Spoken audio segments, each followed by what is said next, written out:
Disclaimer. Judge Ron Rangel is providing this podcast and website for educational purposes only, as well as to give the public general information regarding topics related to the criminal justice system. The views, thoughts, and opinions of his guest speakers are the speaker's own and do not represent the views, thoughts, and opinions of Judge Rangel. All rise. You are now listening to Beyond the Gavel with Judge Ron Rangel, educating the public and expanding mindsets. Subscribe on our website, beyondthegavelpodcast.com, or your favorite podcast platform for more of the latest podcast episodes and updates. Welcome to Beyond the Gavel with Judge Ron Rangel. I am your host.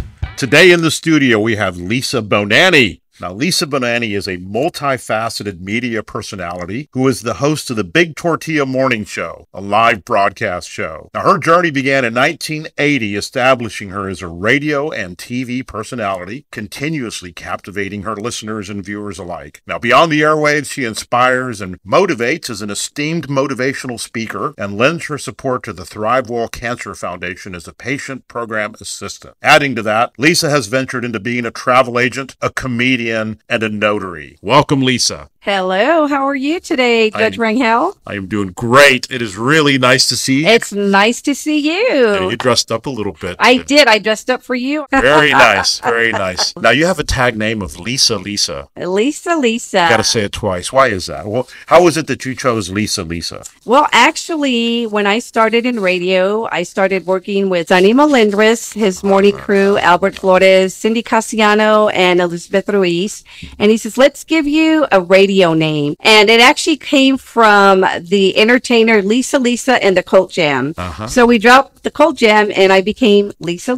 And to this day, people actually will stop me and ask me, do you have a last name? I said, yeah, it's Lisa. That is my last name. Yeah. So exactly. So you just threw out some iconic names from San Antonio, right? Yes, I did. I mean, okay, first of all, so my late wife loves Sonny Melendres. Sonny's a great guy. Albert is a great guy. Yes, he is. Who else did you work with? Cindy Cassiano, who used to anchor the morning show with Fred, our beloved Fred Lozano. Mm-hmm. And of course, the lovely Elizabeth Ruiz. Everybody loves Elizabeth. Yes. And I still stay in touch with all of them, the entire gang. We're still very, very good friends. You have some great connections. You've been around for a good while here in San Antonio, been involved in a lot of different organizations. Yes. I've been involved in a lot of events. I've seen you at some fundraisers. Lots of fundraisers. You and I met like 10 years ago at a boxing match. Yeah? Oh, I was thinking maybe I was one of the boxers. That would have been fun. That could have been too. It would have been in the ultra heavyweight category. That would have created another category for me.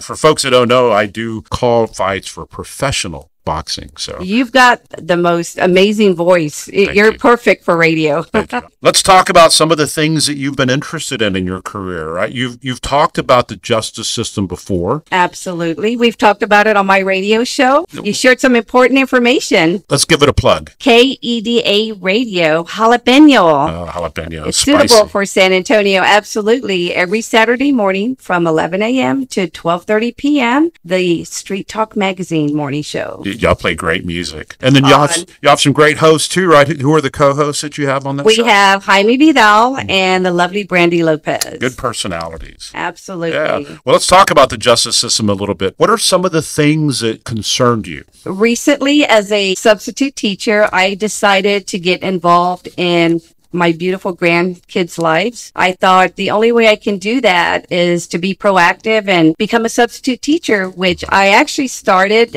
in September of 2023. And it has allowed me to actually substitute for my oldest grandson, Xavier. He's in 5th grade. And I got to substitute for him. He had no clue. He walked into the classroom and I said, "Good morning, Xavier." And he looks up, he says, "Oh my goodness." He was shocked. And most recently, I just finished a 3-month, 2-week, 2-day long-term assignment in my granddaughter's kindergarten class. Kindergarten. Yeah. It has been quite an eye opener. Yes. Yeah. Because in kindergarten, they're not potty trained yet, right? Some are and some aren't. But the main issue that I think is something very important that should be brought out in the open is the fact that these kids aren't the kids of our era. Unfortunately, a lot of these kids come from homelessness.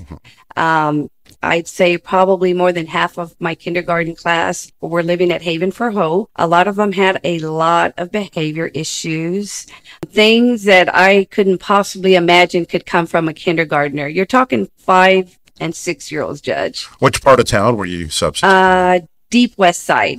So when you say Deep West Side, you're talking that Leal, Zarzamora, Street, yes, Colorado Street, yes, that area. What really opened my eyes is really the language, the bullying, the inappropriate touching, just things that I couldn't imagine could come from a 5 or 6 year old kindergartner, you know, and I think to myself, I mean, could these young innocent children, I mean, what type of consequences are there for children that young to be exhibiting that kind of behavior in the classroom with their peers? What do you attribute that to? Where do you think that comes from? Most definitely it comes from the household that they're living in. And I'm sure that, you know, experiencing homelessness, they maybe have a lot of rage and anger because they don't have privacy, lack of sleep. A lot of them fall asleep in the classroom, lack of food. A lot of times I would send extra snacks home with some of these children who would say there's no money in the household, or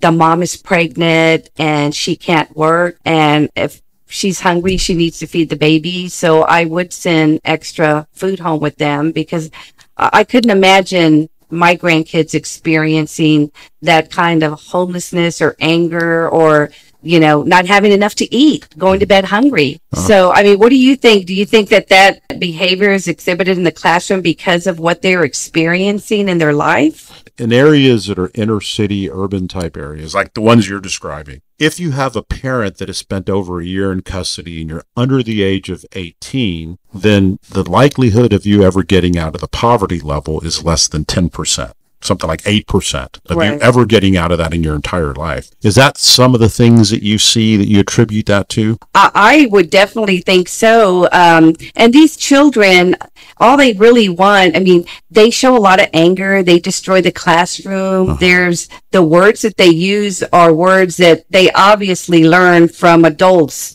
you know, in their living situation, because I mean, these are big words as far as, like I mentioned, inappropriate touching, things that they would say to the females in the classroom that shocked me. And it sparked having to send a CPS worker into the classroom to interview me about some of the things that were done and said.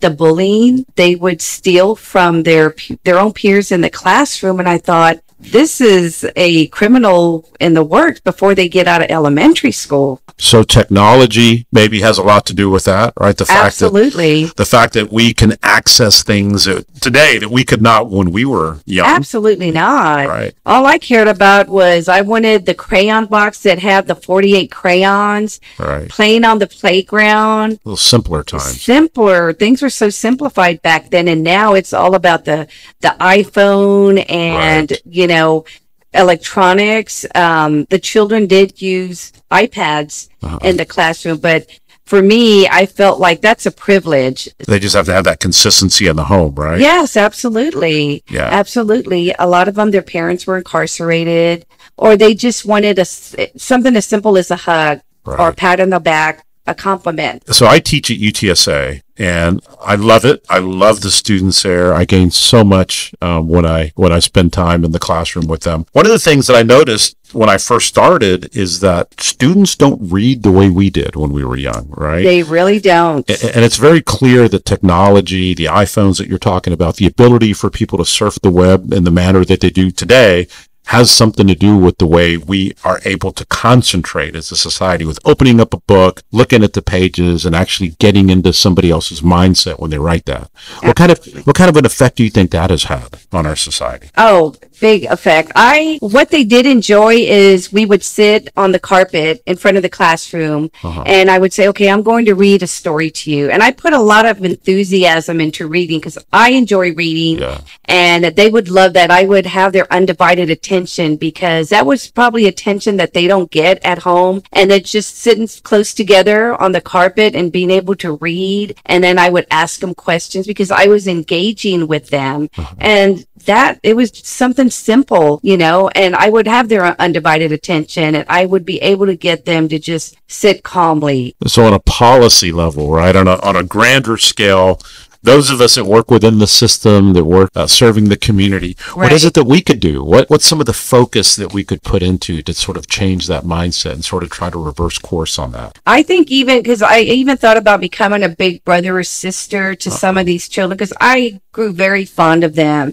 The behavior wasn't always great, and a lot of days I felt like I had the life sucked out of me, but... Yes, I used to work at Child Protective Services. Wow. And I dealt with kids like that. This is between my undergraduate schooling and my law school education. And I came across a lot of children that sort of bring the point home of how fortunate we are. Regardless of the means that they had, just that attention, that love really makes a big difference. It does. Mentally and emotionally, it makes you feel like someone does care. They were very smart kids with a lot of potential. Some of them couldn't count up to 20. Some of them didn't know the alphabet, couldn't write their first name. But by the time I left there, I feel that they had come a long way since November when I started working with these kids. Have you considered any type of advocacy work, anything related to trying to change the mindset that we have in society related to children? Absolutely. I want to, like I said, I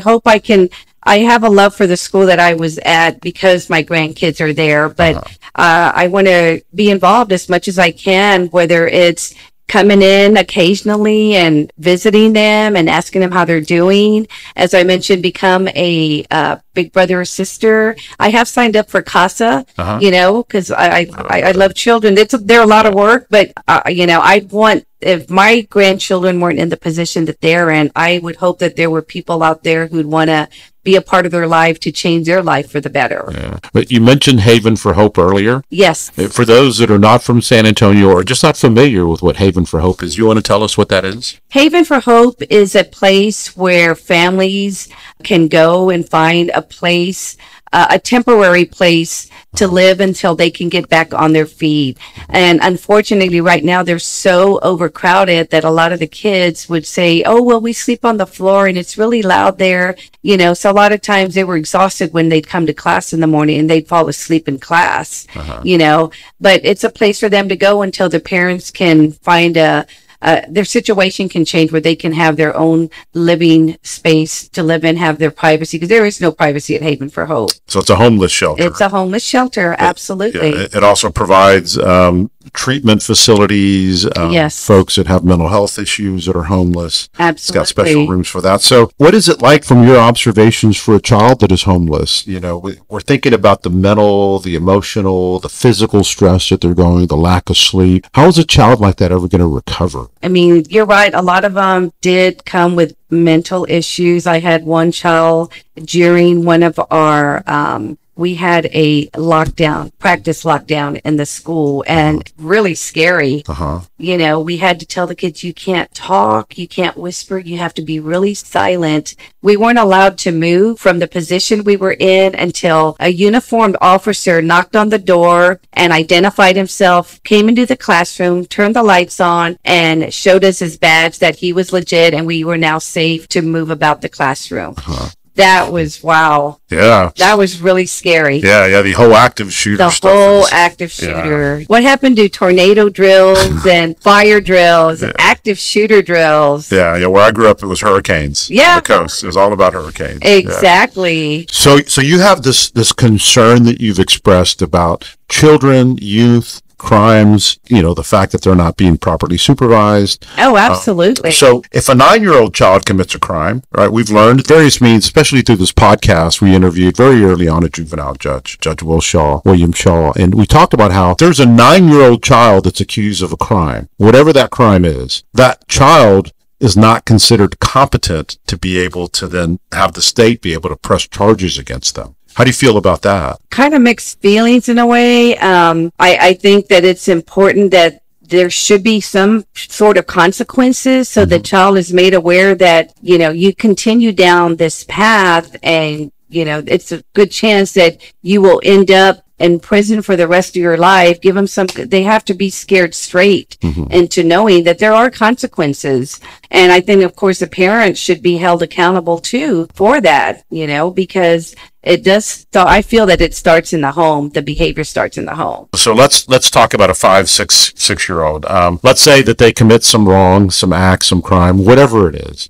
So obviously, society doesn't necessarily think it's appropriate to put a permanent criminal charge on their record. What would be a good consequence for something like, let's say a child inappropriately touches another child in a way that is sexual in nature, clearly inappropriate and offensive. How would you suggest that authorities handle that? Maybe they should allow them to experience maybe visiting a jail cell to see what the consequence, because as I said, scaring these children straight is important. You can make a threat and not follow through, or you can make a threat and allow them to see where this is going to go or where they're going to end up. So I think maybe allowing them to experience that, or putting them in a school. I mean, I don't know if there's such a thing as a juvenile school for children that young, but I think that some type of course of action needs to be taken for that, because that's too young. Kindergarten, children should be enjoying their childhood, not talking or acting like adults. Well, we no longer live in a society where it is as easy for children to go play outside. It's not. Parents, sort of yell their name out. That was my call to come home. My mom would yell my name out. Us too. And I could hear her from a block away. I'll start running up. Time for me to go home. Or whistle. Whistle.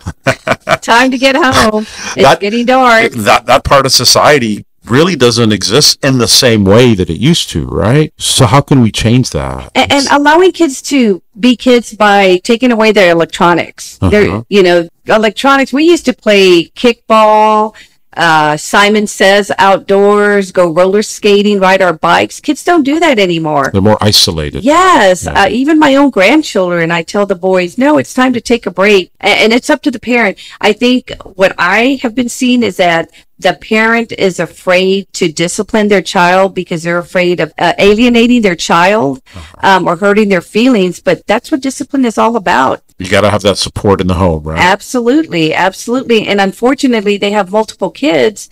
So they're too preoccupied. When you have that many kids, it's hard to give, attention to each individual child, and I've got 2 kids.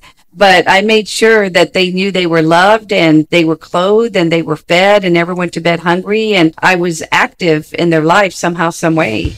All right, Lisa, let's do a quick Q&A break. We'll be right back.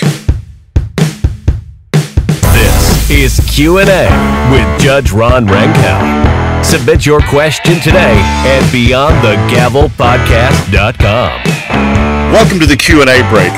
We have a question. Now, before I read this question, I get asked all the time by folks that listen to Beyond the Gavel, how is it that you select the questions that you go through? And I tell them, I never see them until I read them on the air. And what happens is we get a significant number that come in. Our hardworking producer, Alana, filters them, goes through them, and then basically hands them to me while we're on the air. And so we try to make this entire experience as spontaneous as we can, to make it natural, to make it flow Absolutely. The way any conversation flows. So I'm going to read this question. Is everyone entitled to a phone call when they're in jail? That's a good question, right? So that is a good question. So imagine you get arrested. Yes. All right, you're hanging out, you're going through your day. A police officer grabs you, throws you in a car, takes you. Let's just say. Now you're in custody. You're thinking, nobody knows where I am. So there's that proverbial one phone call that people have. I'm sure it's more than one phone call, but yes, when people get arrested and they're taken to the police station, they're taken to the jail, to the magistration, they do have an opportunity to contact whoever they need to contact to let them know that they're in custody. There is a caveat. There's something for people to know definitely when they do that is, generally speaking, those phone calls are always recorded. And so there was a case here in San Antonio in Bexar County where an attorney was accused of forcing some clients of his to have intimate relations, almost as pay for whatever services he was providing for them as a lawyer.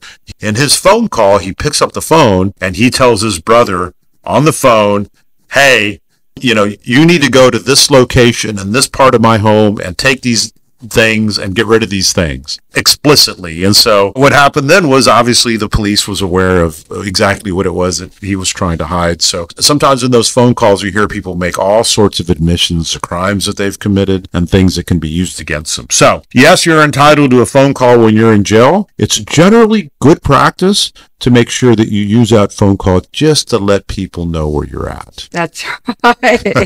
Yes. And again, as a judge, I'm not allowed to give legal advice. These are just true life experiences, things that are on the record that I could point to. And so there you go. Excellent question. I enjoyed answering that. Let's get back to the show. This is Q&A with Judge Ron Rangel.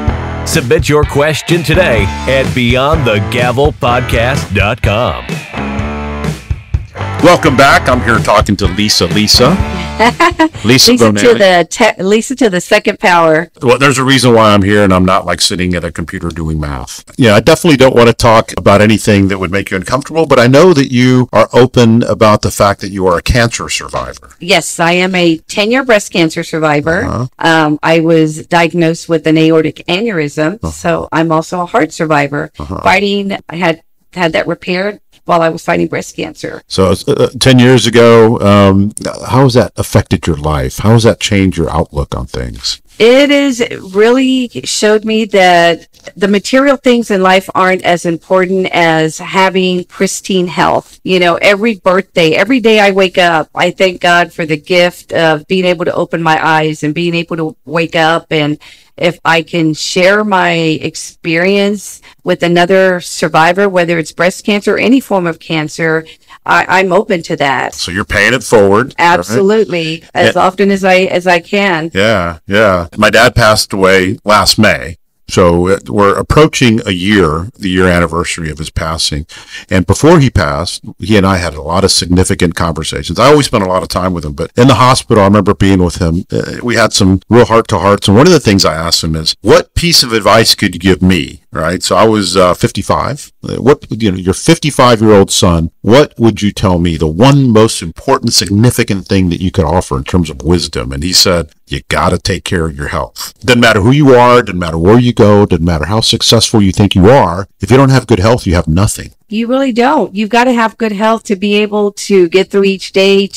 Even me, sometimes I have to remind myself, slow down, because if you're not healthy, you can't help anybody else. Right. Which is true, And unfortunately, sometimes we don't realize those things till we're older, right? You're absolutely right about that. I mean, it's only been the last couple of years I'm talking about things like my fiber content and not eating too much sugar and staying away from breads and things like that. When you're young, you don't think of those things. You don't. And it starts when you're young. I tell my boys now, I said, now is when you really have to take care of your body.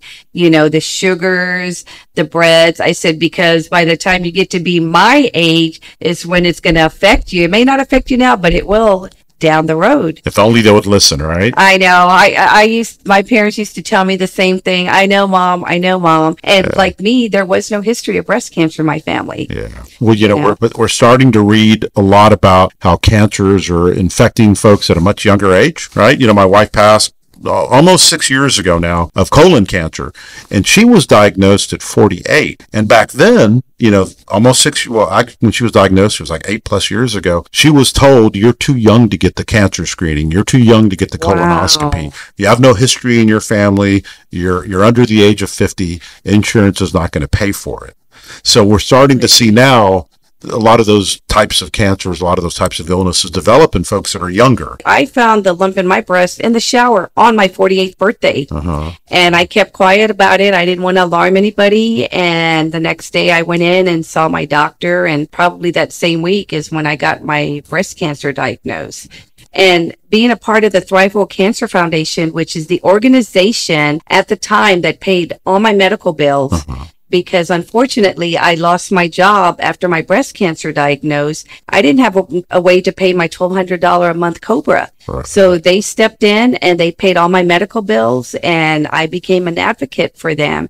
And I had the opportunity to go to the state capitol with State Representative Diego Bernal and testify before the state legislature to get House Bill 195 passed, which holds insurance companies accountable for the diagnostic mammogram. When I had the diagnostic mammogram, I had to pay out of pocket, and that sees more of the tumor, the size, than the actual mammogram itself. Ago, it actually got passed finally. So now the insurance companies are held accountable for paying for that diagnostic mammogram that I had to pay up front for. That's great. 10 years ago. So my late wife had a procedure. We walked into the hospital, prepared for her to go through this procedure. It was called an ablation, right? Oh, They're going to burn off a lesion she had on an organ. And at that moment, they were like, you got to pay $1,000. It's like, excuse me, how much? You got to pay $1,000 now, or else we're not going to take her in.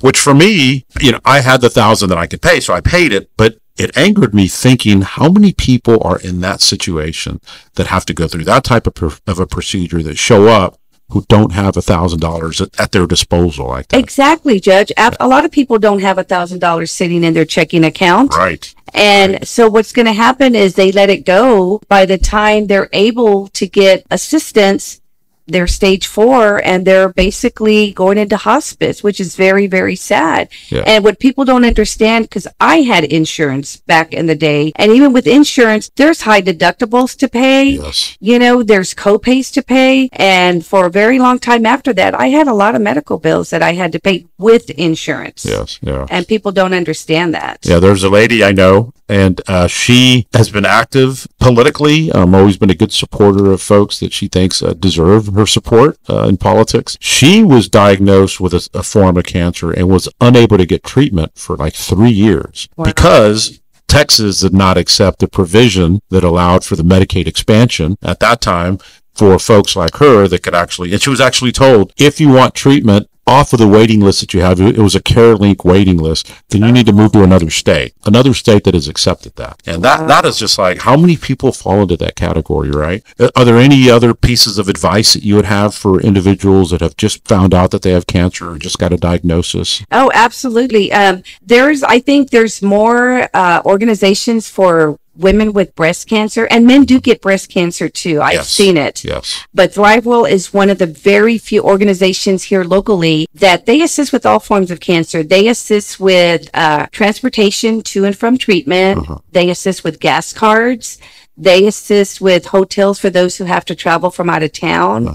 And they assist financially.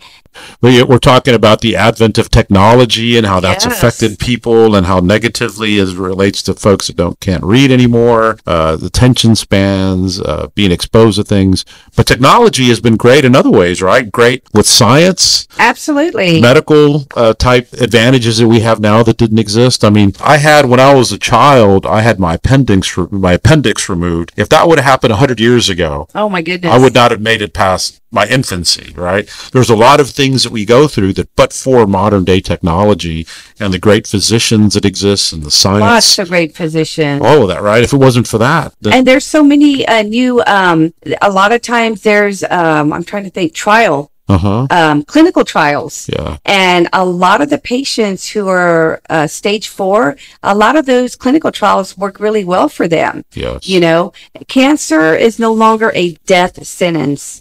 there are ways that, you can survive. I know people who have been stage 4 for 20 years and they're still, surviving through it. Yes, it is. I was reminded of an individual yesterday. I learned about an individual that passed, the longest living survivor in an iron lung, who actually lived his entire life since the time he was like a child in this iron lung that helped him breathe. And that's how it worked back then in the 1940s and the 50s. When I talk to my students at UTSA, I tell them, it doesn't matter what interests you have. If there's something that you really want to make a big difference in our community with, you can find it. You can find an organization that cares about the things you care about. Absolutely. Get involved and do something positive. Exactly. Well, here you are today, right? I am. Survivor, personality extraordinaire, being involved in all these different organizations. Absolutely. Where is the future going to take Lisa? I live each day for today. I used to be a planner. I plan a year, 2 years down the road, but now life is so unpredictable and unknown that today I'm going to live my fullest day, because no one is guaranteed. You could be the healthiest person in the world and we're just not guaranteed tomorrow. You never know. Right. So I live my life for today, and I just take it day by day. Some days I feel like doing absolutely nothing, just being on my recliner in my pajamas. There are days where I want to go out and conquer the world. Yeah. So I just take it day by day. Whatever comes my way, I just kind of go with the flow, and take it from there. In the justice system, we see a lot of folks that are in a bad way in their life, right? Absolutely. People that are in the throes of addiction. Meth is particularly heavy now. And sometimes I just see these people who've lived like years and years and years addicted to meth. And I just think, and I just want to impart this, what would it be like for you to have an experience of not having that on top of you like that, right? Absolutely. Of just being able to live life in a healthy way, in a way where you can appreciate the sunshine, appreciate the day, and know that today could be it. And what are you going to do with it? What are you going to do with the time that you have left? Absolutely. Even a cloudy day, I see the sunshine in a cloudy day. Yeah. And every day I tell God, thank you for today. Thank you for the good, the bad, and the ugly, because there is something that needs to be appreciated even in the bad times. Yeah. There's a lesson to be learned there. So I praise him for even the days that are tough to manage. Well, you guys impart that feeling on the radio show. Well, good. Good positive vibes. We try to. Yeah. A little bit of music goes a long way too. I love music. Yeah. I think everybody loves music, right? It Absolutely. Kind of depends on what. It's good for the soul. Yeah. Very therapeutic. Part of what makes us human. It's been great having you on the show. I've enjoyed being here. Is there anything else? Any other words of wisdom that you can? Just, be happy. Yes. And as you mentioned, life isn't always a bowl of cherries or dozen roses, but try to find something positive in the negative. Yeah. And the fact that you woke up today is a gift that you can't put a price tag on. You know what I've recently discovered is the joy of getting up in the morning and going for like an hour walk without the phone. Just keep the phone in your pocket and just listen to the sounds and watch the views that you have and just see life happening around you. Absolutely. I enjoy getting up and drinking my morning coffee. Oh, yeah. That to me is relaxing. Noon coffee, coffee for dinner. I love all coffee. I love coffee. Yeah. It's relaxing. Freshly ground. Absolutely. Yeah. Well, we got to have you back on our show again soon. You let me know. I look forward to it. I want to come sit in your courtroom, Judge. You're welcome to do that. As people that listen to the show know, constitutionally, everybody has a right to come in at any time. Anybody's always welcome to observe. We have an open court process. Lisa, you're always invited. I will be here on Monday. Always. That'd be great. Hey, thanks for joining us. And thank you, listeners, for everything that you do related to paying attention to our show and giving us the great rankings that you do. We've reached the end of this episode. Thanks so much for listening. We'll be back in 2 weeks. You've been listening to Beyond the Gavel with Judge Ron Rangel. Join us in the next 2 weeks where we are educating the public and expanding mindsets. Head to our website, beyondthegavelpodcast.com, or your favorite podcast platform to subscribe to the latest episodes and updates.